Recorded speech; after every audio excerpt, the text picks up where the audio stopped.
Bilang isang master editor, ako yung nagtumitingin ng mga edit ng mga cameraman, lalo sa bawat coverage kasi doon yung tinitingnan ko kung maganda yung output nila, kung may mali bang nagawa yung nag-edit or yung cameraman. At the same time, kailangan ding maging tugma doon yung mga nilalaman ng pinaka-output ng reporter. So bilang pagiging head ng cameraman naman, ako yung nagde-deploy or nagtatalaga about coverage, kung sino yung available sa coverage na dadalawan nila. And at the same time, ako rin yung nag-assess kung maganda rin yung output nila sa bawat video or raw materials na ginagawa nila during the coverage.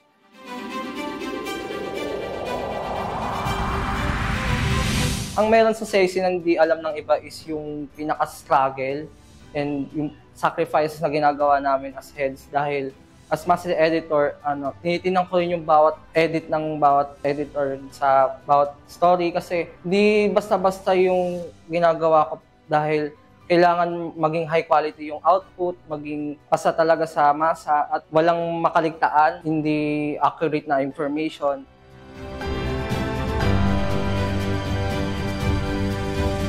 Yung pagiging leader ay dapat maging disiplinado ka, magaling kang makisama sa mga department mo or nahawakan mo mga ka-member mo sa grupo. Marunong tayo makipag-communicate din. Mahirap misunderstand and mag-miscommunicate kasi magkakalituhan kayo sa mga ginagawa nyo. And at the same time, dapat maging matatag din.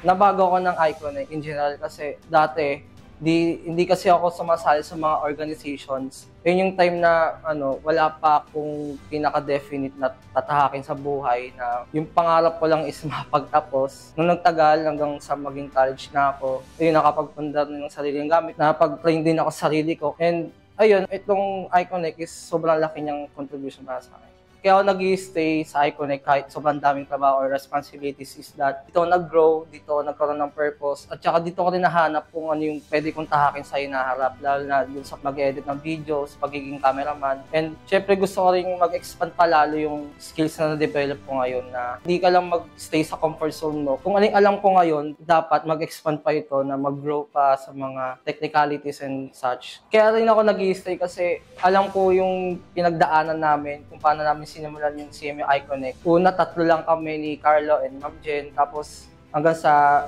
syempre nag-delegate din si Ma'am Jen ng pagkakatiwalaan na mga heads ng Iconic. And nag-grow kami, nagkaroon ng mga members pa. Sobrang dami na lang ngayon na hindi namin ma-imagine na magkakatotoo siya. May paghugutan pa ako ng lakas na magpatuloy. And syempre para sa mga pangarap ko sa buhay.